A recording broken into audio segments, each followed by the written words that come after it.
Yo, man, welcome to Winnie Plays Only Podcast, man. I'm your host, man, Trigger, man. Today, bro, I got a special guest with me, man. A person that's just from Ewing County, bro. Grew up hooping against him all my life, man. You feel me? A person that's taking his talents and allowed him to make money off of it, man. You feel me? But I want to introduce my special guest, man, Josh MASSEY. My guy. Appreciate you for having me, bro. Yeah, already, man. Just how life been lately, man? It's been good, man. Just got back from, I was in Europe. I was playing in Denmark for my first rookie year. It's been good, though. Off season, hanging out with the fam, training, working out. It's just been good, man. It's been good. Just won championship over there. Yeah. Yeah. So how was that? How was that feeling like? It was crazy, bro, because, a lot of people can't say they won a championship like their rookie year playing overseas, you know what I mean? So it was different. So we had a domestic cup, which was like the actual cup for our league with the top division. And then what we won was the country's cup. So it was all teams, like the top division, second division, third division, all those teams, we won that one. Oh, and then the other one, like the main one for our league, we came in fifth, I think. So we left early. So we won one out of two. Back to back. They won last year as well. So So you're keeping the tradition going. You feel me? Like, trying to. So before we even get into talking about the pros, man, like growing up in Union County, you went to Porter Ridge, you know what I'm saying? How was going to Porter Ridge and coming from a small area? Did you ever think you can get to the major leagues that you at now? Yeah, man. I like to say that I really got it out the mud. Like, I really did. Like, I really didn't have a trainer growing up. I really didn't. My dad played basketball, like, in high school, but he didn't really play in college. So, it's kind of me by myself, So I was really trying to get it out my own, just watching videos, training outside by myself. Then when I got to Porter Ridge, like, I had good coaches, but they weren't really pushing me, and basketball culture wasn't huge there. But I always had in the back of my head, like, I could do something with this. So I just stuck with it. And then I reclassed. I went to a United Faith Christian my junior year, and then went there for 2 years. That was the best decision of my life. Met great people, great coaches. At first, bro, I was like, bro, send me back to Porter Ridge. Like, I wanted to be comfortable, cool, because, like, I was challenged. Like, I was getting pushed really hard out of my comfort zone, way out of my comfort zone. But then when I started seeing, like, offers and interests start coming in my junior year, I was like, okay, maybe this is meant for something. And then I just stuck with it, bro. And like, there were so many coaches that we had. Like, I think our starting six, my junior year, we all went D1. There were so many coaches, but just sticking with it, bro, and just realizing that, like, you got the potential to do it. It means a lot. Okay, so yeah, I know that you reclassified. What was that conversation with your parents like? Because that's not just an easy conversation. Are you like a first generation college? Mm-hmm. Yeah. So I know with me, like, it was always Trey that's going to get to college because you know what I'm saying, being the first generation to go to college, it's like it's big down here, especially in Union County. So what was your conversation like that with your parents? Yeah, it was kind of a no-brainer. We really didn't think, okay, you need to go to college right away. It was more of okay, we realize your potential with basketball. What is going to be the best option to get you to where you need to go? So it kind of was a no-brainer. Talk with my parents, and then also had a couple mentors that told me it was the best decision to do that just for my growth. Because I was a late bloomer always in basketball. Like, growing up, I wasn't always the best. Like, I was, middle school, like, I really didn't play. I got cut 7th grade year, so I was just a late bloomer. So that was just good for my potential and just being able to maximize my capability. Yeah, facts. That's big. And one thing, like, parents can take away from this is, like, actually, like, listening to your child. Don't have to be just like, you gonna do this, do that. Yeah. You know what I'm saying? Because if they would have said, like, nah, you just going straight to college, and, you know what I'm saying, they even listen to what you had to say, or your mentors, like, so you might not even be in the position that you in today, you know Absolutely. what I'm saying? And that's one thing I feel like a lot of parents do sometimes. Like, I'd be like, dang, bro, like, just give the man a chance. Like, he know what he talking about. Like, he know the game from a different perspective than, you watching it from the bleachers, man. Right. You know what I'm saying? You actually on the floor. Doing it, right. You know what I'm saying? So, like, what was your biggest wake-up call when you went to United Faith? I think it was just, for me, it was just hard work. Like, I was never pushed every single day consistently by a coach. It's in my ear 24/7. Like, you're not doing good enough. Like, you need to be doing better. This is not going to get you to the next level. Like, at one point, I'm not going to lie, if my coach sees this, it's all love. Like, that's my mentor to this day. Like, I love him. But one point I was like, telling my parents, I was like, bro, he's two-faced. Like, one day he says he loves me off the court, but on the court, I feel like he hates me, all this stuff. But then, like, looking back, I was like, that's what I needed. So it was just, I think it was just the hard work and consistency of someone holding me accountable, I would say. Really just accountability day in and day out. Every single day of like, okay, like today I'm not gonna let you slip up. Even if you're having a hard day, like you on the court now, like we're gonna maximize that potential every single day. So I think it was just accountability, bro. Got you.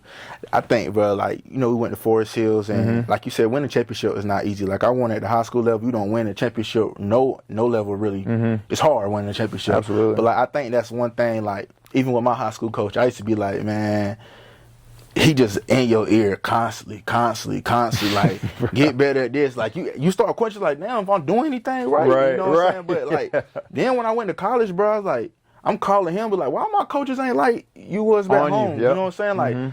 Like, that's one thing I feel like I didn't get the development I should have got at my college. You know what I'm saying? Yeah. You know what I'm saying? So, like, that was a big transition for me, you know, because like you need that accountability in your coach, bro. Like somebody that's gonna be like, I love you off the court, but then when you on the court, it's like you have to question like, damn, do you really goddamn love me? Now you feel yeah. So, and then like you said, man, y'all all went D1. You ended up going to Western Carolina. So how was that recruitment process like?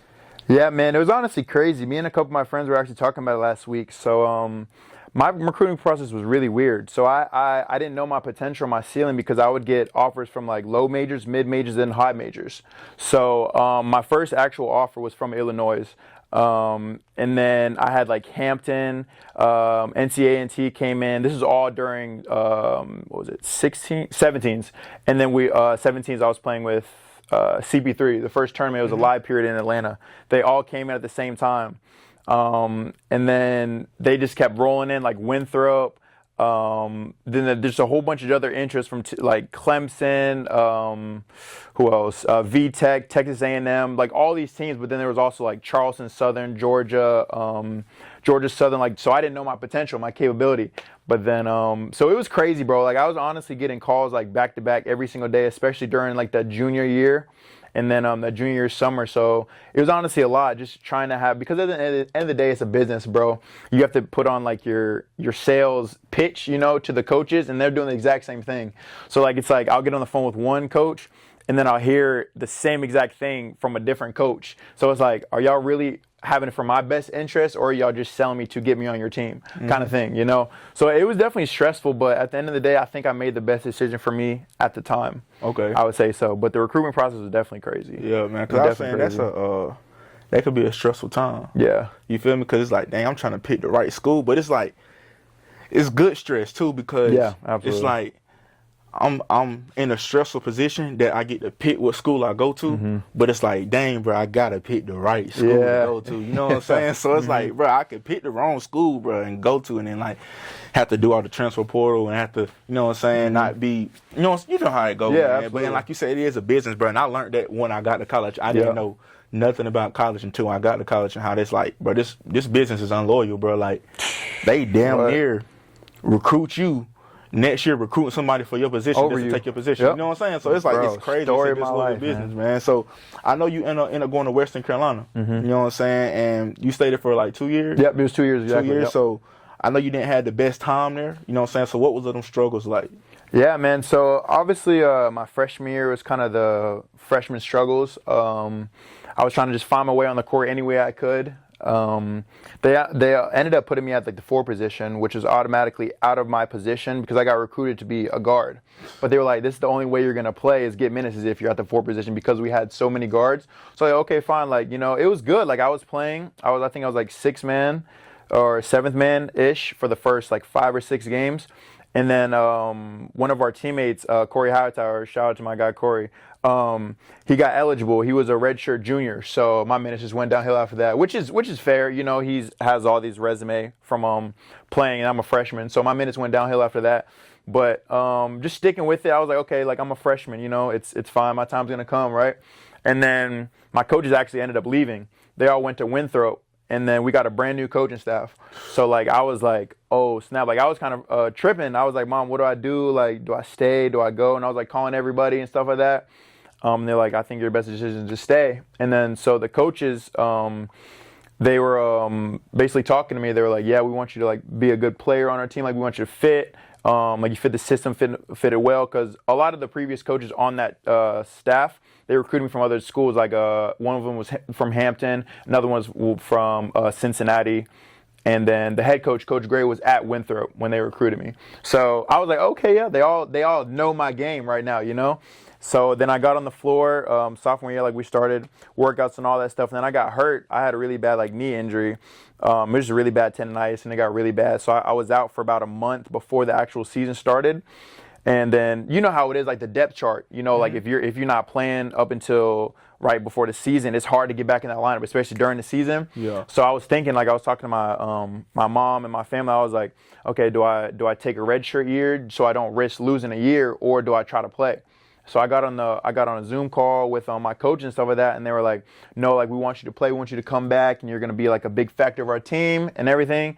You can guess what happened next, bro. Like, yeah, I didn't play at all, man. I didn't play at all.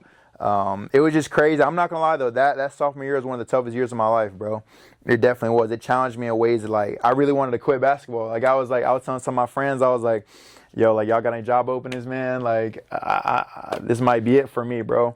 But then like I was thinking back, I was like, but I know in the back of my head, like I'm nice. Like I can really do something with this. Like in the back of my head, for some reason, I was like, I'm good enough to do this. And I was like, all right, I'm just gonna give this one more shot. I'm gonna get in the transfer portal. And then got in the transfer portal, man. And man, I'm telling you, bro, when I tell y'all, bro, like any young players watching this, bro, like college is not a loyal business, bro. You know what I'm saying? Y'all can hear from his story, bro. Obviously, his story get better, you know what I'm saying? But college not a loyal business. You got to do what's best for you, and I learned that, bro, because, man, at same thing they did at Morris Hills, my senior, but they cleared the whole coaching staff. Yeah, I remember. And then I like, bro, when I came in, and, like, no offense to the coaches, bro. Like, yeah, there's but, no, you know what I'm saying? I got love for him, bro, you know what I'm saying? But he brought his two sons in. I would never in my life or have my son play for a coach that got kids on the team. Right. Because I tell people, I was telling the team, like, bro, like, you got to look at it, too, as in, like, it's harder to discipline your son because you're doing it out of love. So you're going to be like, you're going to give him a more leeway to mess up. You know what I'm saying? But, like, if we mess up, then it's just like, okay, he going to do his part. But his sons, he going to have love for him. Like, dang, I kind of feel bad. You know what I'm saying? So, you know what I'm saying? But it's a lesson learned, bro. You know what I'm saying? Take it on the chin, bro. You know what I'm saying? But then I end up going to the transfer portal and going down to D2 for Wingate. So how was that? Like, how was that adjusting? Because you like, man, coming from D1 and going back to D2. Right. How was that? How was the emotions with that? Yeah. It was a mix of emotions at first. Honestly, when I first committed, I was like, yeah, I'm about to rock this, bro. I'm about to go in here, drop 20, like I'm a D1 transfer, you know what I mean? Like, this is about to be my shit, you know what I mean? Like, excuse my language, but it's about to be, you know, this is what I do. Came down there, and I got humbled real quick. I was like, wait, these dudes can hoop, man. Shout out to Destin, Cotty, Dre, Nell, that whole team, bro, my junior year, bro. We was hoopers. So it really challenged me that, like, it kind of gave me a ego check, like, nah, this, like, D2 basketball is good basketball. Yeah. You know what I mean? Like, it's just this athleticism and just the opportunity, I guess, that you get from D1 and D2 is different. But yeah, that junior year, bro, it was good, man. I think I only averaged like maybe 11 and 3, maybe. But that was the first year that I actually had the ball in my hands, like a lot for college. You know, playing against systems, playing against like different defense and stuff like that. So I was able to find my game throughout all of that and having the ball in my hands and really realizing what I could do at the collegiate level. So yeah, my junior year was solid. But then I was kind of looking back, like that junior year summer, I remember I was like, all right, man, like I did what I needed to do, but now it's like I got to take it to the next, like I got to take it to the next step. You know what I mean? Like next level. Because I realized like I was like, at the end of the day, I want to play pro. You know what I mean? So I was like, okay, I got to turn it up. Then, man, that junior year summer, bro, I just did so much work, like physically and then mentally too. Like the mental side of the game, bro, it's just crazy, bro. I really like to say the game is like 90% mental, or yeah, 90% mental, 10% like physical. So I had to do a whole bunch of like inner work. I had to work on like, you know, just my mindset and just day in, day out controlling my thoughts. You know what I mean? All that stuff, and that really separated me because I was always I'm an overthinker at heart. You know, I always like to overthink stuff, and like I'm a perfectionist too. So like if I miss a shot or something like that, I used to be like, dang, like why are you missing all these shots, Josh? You're better than this, you know? But then just realizing like it's okay, like you're human. You know what I mean? And just expanding my knowledge to a deeper level. And that senior year, man, we won a championship that year. We won a ring. It was a great year, man. I think I averaged 17 and 7, all state. all conference, and then I was second or third team all region. So that year was great, man. That was realized I was like, man, like I can really do something with this basketball thing. You know what I mean? Second year at Wingate. Okay. I was like, man, I can really do something with this, bro. And like I wouldn't have been able to do it without my coaches, man. Like shout out to my coaches, man. Coach Kirk, Coach Good, Coach Ali, those good people, man.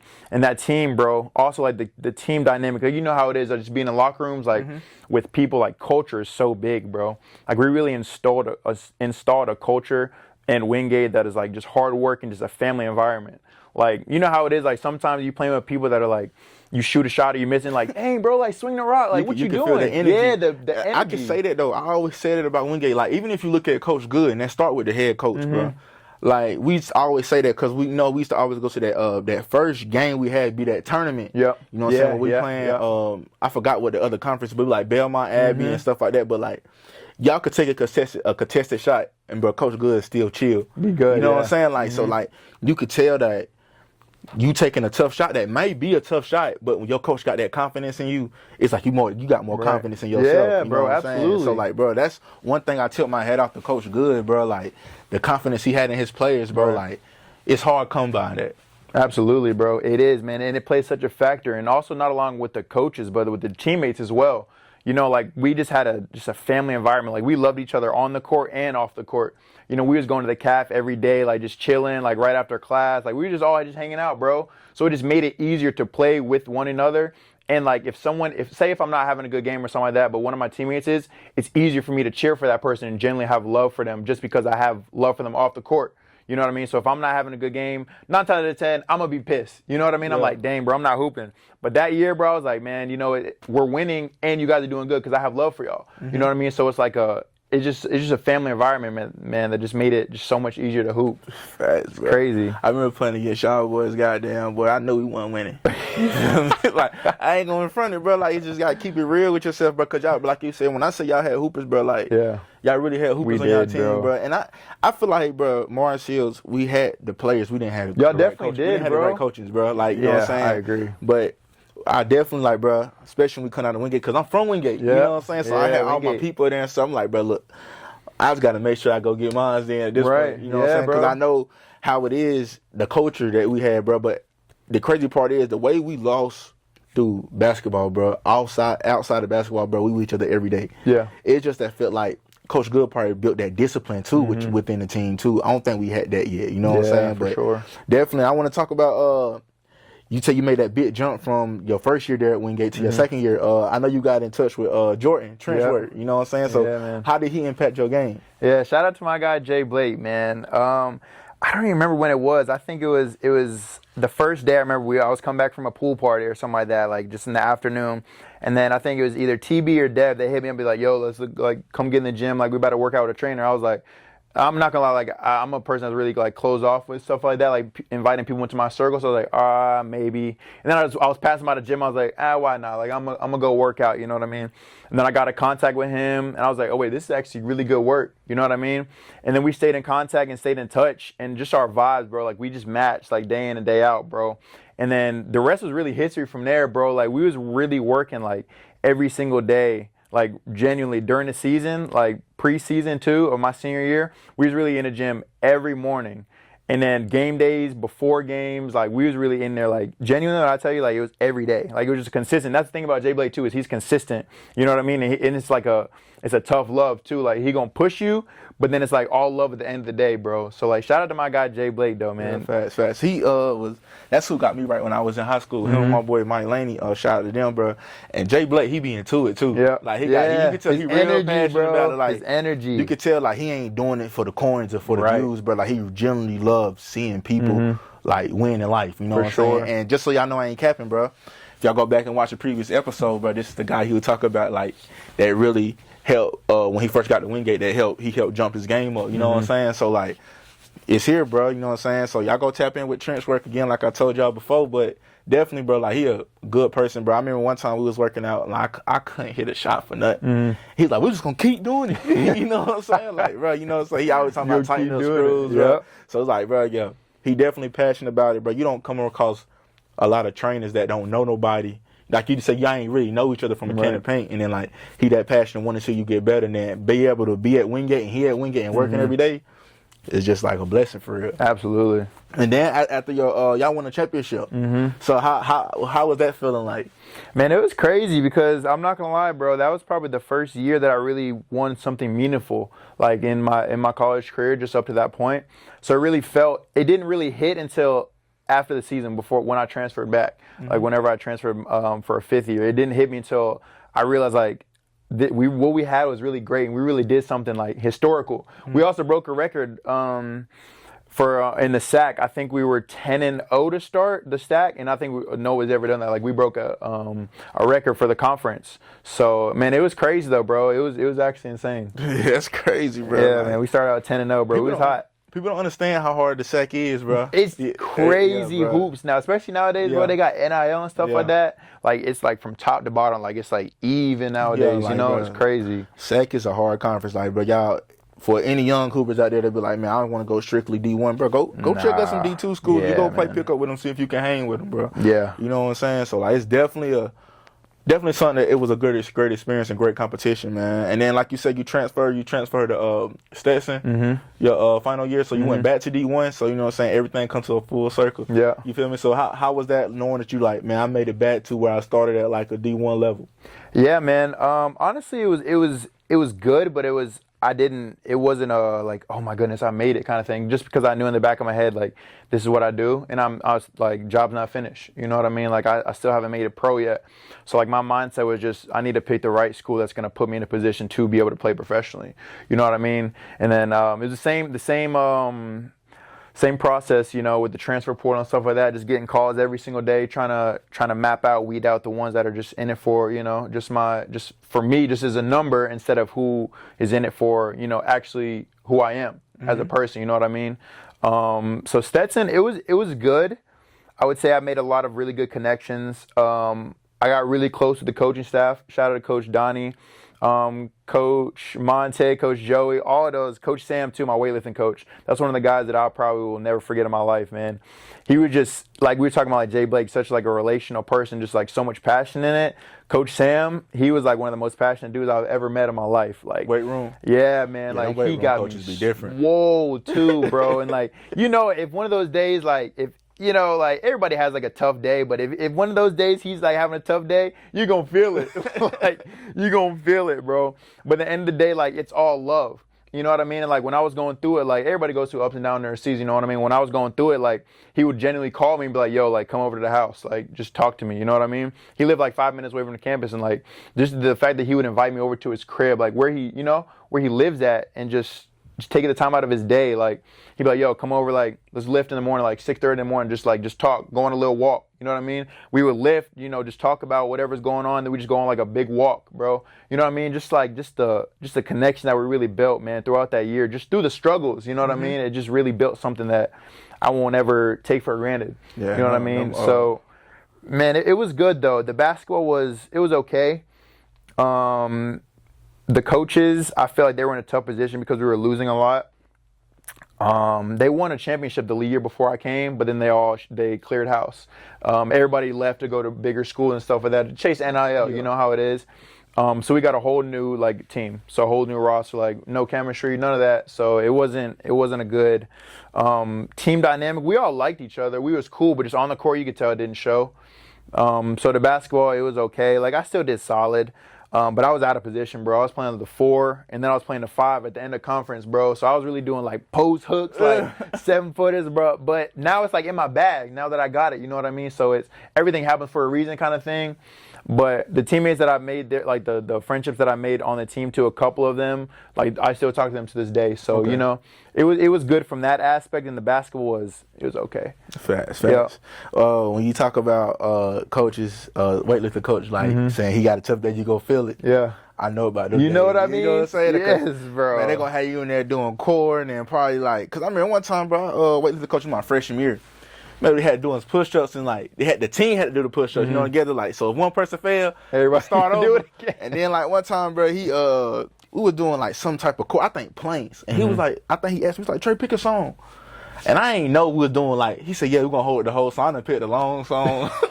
Like, bro, we over there trying to hold it, bro. Got that. You know, you doing planks, bro. That jump, it work your whole core. Yeah. You know what I'm saying, bro? But shout out to Coach AB, bro. That's Coach AB and Coach Alex, bro, probably my two coaches that I really had a connection with, you know what I'm saying, at Morris Hills wide that I can still talk to this day. Right. But I really don't talk to my other coaches like that. But you know how that shit It's go. part of it's part of it, You know bro. what I'm saying? But then, like you said, bro, going to Stetson, and when did you figure out that, like, you know what, bro, I'm taking this pro. Like, this, I can really do this. Yeah. I don't think it was a time during that season. I think it was my senior year that solidified it, that I was like, yeah, I'm gonna play. But I think it was maybe against USF. We played against South Florida. I had 20 points. I was like, oh, okay, now, like, on a big, you know, like, that's low-key probably Power 5. I think it's American Conference. You know, South Florida's a good team. So I was like, okay, now, like, this is something I can do. You know what I mean? And then from there, I kind of just took off, you know. I mean, it was steady. It wasn't really, like, super high, super low. It was just kind of steady just from my statistic-wise. Yeah. But I think I always knew at the end of the day, like, just that whole year, my 5th year, that I was going to be able to play. It was just being able to just stack those games, you know? Okay, so did you have, like, walking through the process of going pro overseas that you would give to, like, a younger basketball player coming up? What's some steps like? Do you have to negotiate contracts? Do you have, like, it's like the recruitment process where you got a coach calling you from this country, or you get an agent? Like, what's that process like? Yeah, so I do have an agent. I got him. I actually got him my 5th year at Stetson, so I signed with him before the season. So definitely, I'd probably say you need to go the agent route, just because they're just good at the, you know, just little details and stuff like that, just talking to everybody, and all you got to do is just play. The process is kind of weird, because especially you being a rookie, you don't really have that many options, just because you don't have, you start at the bottom, you know. It's just like any job, you know, you got to start at the bottom. So with me personally, I only had like 2 real, like, offers. One was to go to China and Macau. There's a team called Macau Black Bears. That was where I thought I was going. Like, I was like, okay, like, this is what we're gonna do. How long a drive is that? How long a flight is that? Oh man, I think it was 19 hours. Yeah. Ooh, that's a long way from home. Bro, boy, I tell you, crazy. boy, I went and got them 3 hours away, and I would come home every weekend my freshman year. So I know, boy, 19 hours away, no home cooked meals. You know what I'm saying? Like, ice. Yeah, it's crazy, but bro, like, China and, like, Asia, just for the market, is crazy for basketball, bro. Like, they pay good. They pay really well, and they treat their Americans like LeBron. Like, they love American hoopers out there, bro. So that's where I thought I was going. And then, you know, stuff fell through, like, just the deal, negotiation, all that stuff just didn't work out. So then I also had Denmark, where I was at this year, which ended up taking. So I think the first year, rookie year, you don't really have that many options. So whatever that first deal is, whatever you have, regardless of how much it is, because you're not going to be making 6 figures, you know, $10K a month, first deal. You just got to take it. You know, keeping it real with y'all, man. Just get your resume going. Just start. You know what I mean? So what was that big adjustment like? No family. You know what I'm saying? What was that night before? Like, dang, I'm really about to leave and go to Europe, and I'm gone. You know what I'm saying? A good amount of time out the year. You know what I'm saying? Only time I'm gonna get to see y'all now through the days like FaceTime and stuff and that. So what was that? Those emotions like? Yeah. So it honestly really didn't hit me until like middle of the season, I think, because I've been gone my whole life, like obviously from college and stuff like that.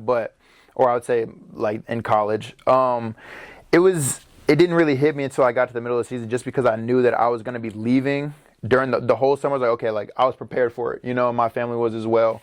And then as soon as I got the call, like a couple of days later, I was out the door. So I was already kind of ready for it. But then it didn't really hit me until the middle of the season. Like, in Denmark, bro, the weather is so bad. Like, it's dark, cold, rainy. Like, it would get sunny at like 10 a.m. and then it would get dark around 3 p.m. during the winter. So it's a couple hours of sun, quote unquote, but it's not hot. It's not like hot sun. It's just like sun, but it's still cold. So, bro, so it was just one of those times, bro. It's like, you know, you don't get no sun, bro. You feeling down, like, you know what I mean?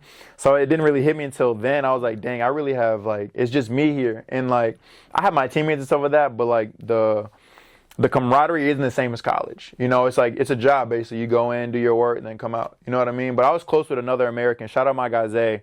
We were really close. But Yeah, it really didn't hit me until like the middle of the season, bro. I was like, dang, I need to come home, bro. Like this is getting to me, bro. Like I miss America. I miss Chick-fil-A. I miss Chipotle. Bro, the eats, bro. I was missing the eats crazy, bro.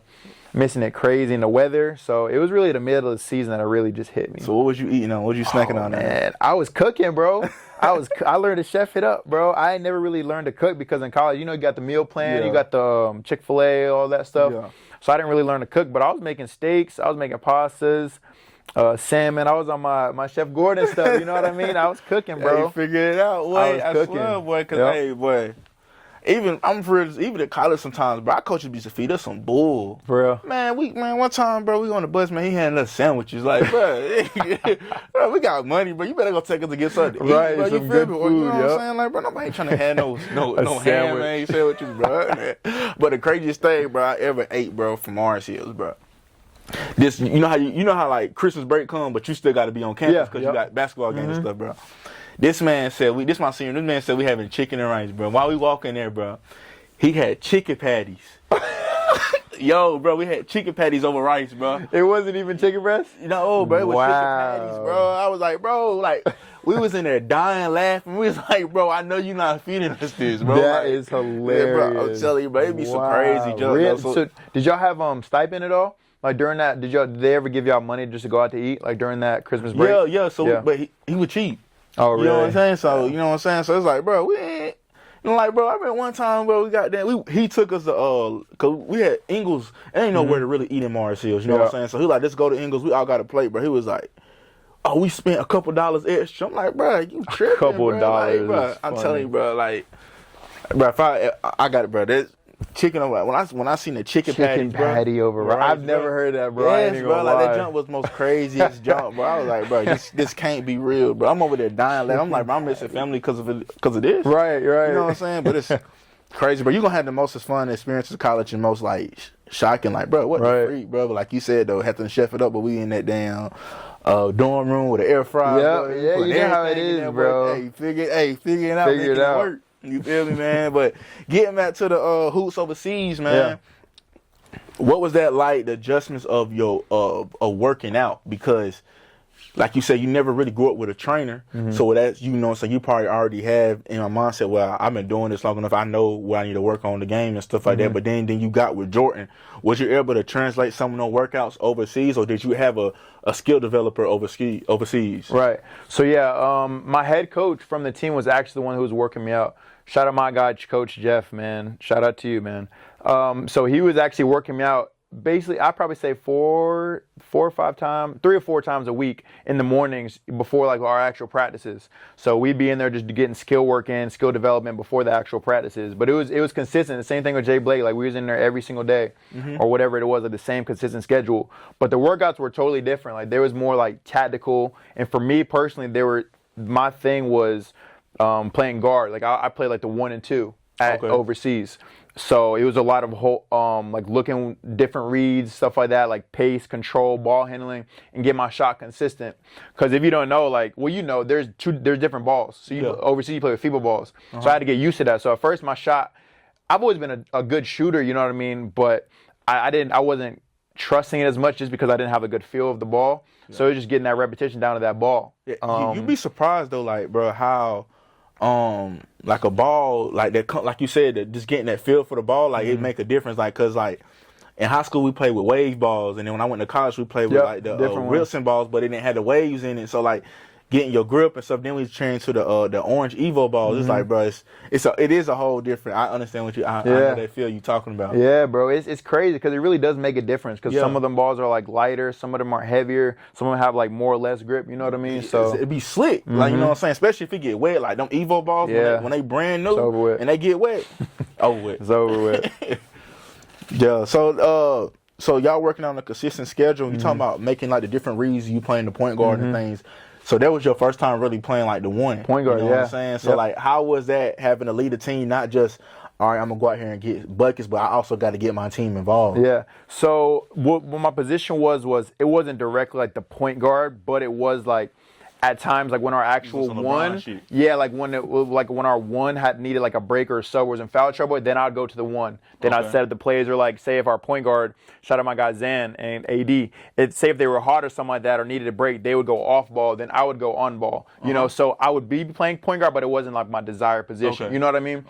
But yeah, man, it was tough at first, bro. I remember I was telling Coach Jeff, I was like, bro, this is tough. Like this is the first time actually of me trying to pass the ball. You know what I mean? Like trying to get everybody involved, setting people up on the right time, right pass, like all that stuff. So it was hard at first. Like I was struggling at first in practice. Like I was telling my team, I was like, because they were like, wait, so where's our point guard? Like our team, like when we, 5-on-5 scrimmages, they was like, so who's our point guard? Then Coach Jeff was like, Josh is. And everyone's like, okay. And I was like, all right, let's do it. You know what I mean? So I was experimenting, but that's what practice is for. You don't got to be perfect. So I was telling my teammates, I was like, I'm not going to lie, fellas, like just work with me. Like I'm trying, you know what I mean? I'm trying. But then after a while, I got used to it. You know what I mean? But now it's like I'm just adding all these small pieces to my game because I've always been a natural scorer. You know what I mean? But now just adding that point guard piece and just reading the defenses, it just takes your game just to a whole different level. Facts. That is right, bro. Like my thing was like I always was a shooter. You know what I'm saying? Yep. So like you know what I'm saying. But like you said, adding them little small details to your game, bro, it's gonna build that resume. So when it's time for like, hey, this China over there, they need a point guard that's paying high dollar. You be like, well, I got that in my, in my bag. You know what I'm saying? I can play that. You know what I'm saying? If you want me to play that role and I make more money, like I got it. You know what I'm saying? So, but I want to hear your top 5 NBA players right now. Top 5 right now? Yeah. Ooh, number 1 got to be Shea.